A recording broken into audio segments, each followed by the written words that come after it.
The college's Center for Sustainability kicked off Earth Days 2016 this week.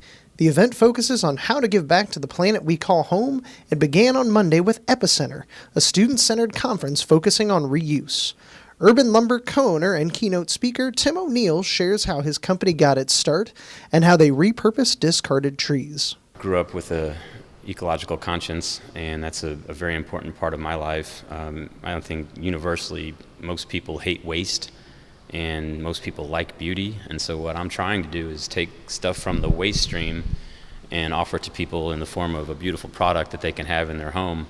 I read a book in 1998 by Sam Sherrill called Harvesting Urban Timber, and it talked about taking backyard trees and sawing them up for your own woodworking purposes. And I lost a tree in 2001 and sawed it up and started using it, and I really had an epiphany.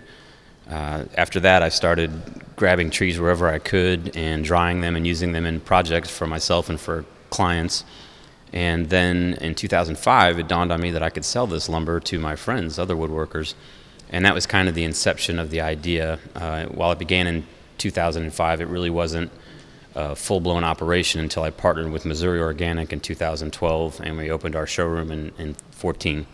Layla Ajarlu, a New York-based Australian designer and another keynote speaker, says design and sustainability often go hand in hand.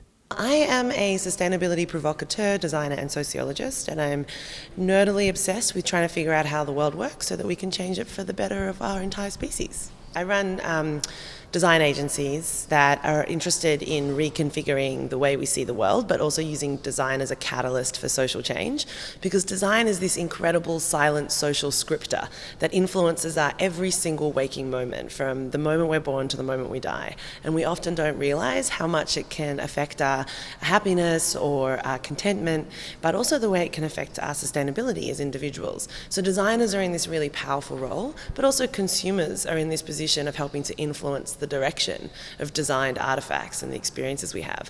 The two speakers offered this advice on how to achieve life goals. If I had never been inspired as a youth, I would never have done anything that I've done. And so you gotta let people know it's okay to dream and chase something down that they want, even if it's a little crazy.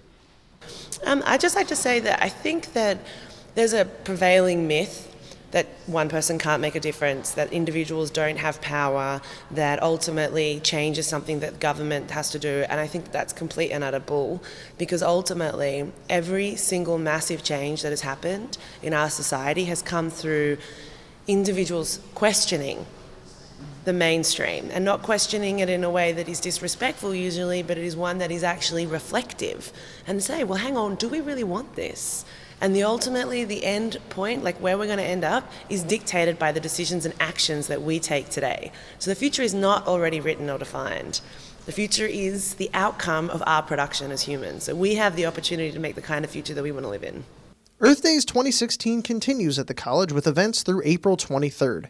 For more information and the full event schedule, visit jccc.edu/sustainability. For the Campus Ledger and JCAV-TV, I'm Pete Schulte.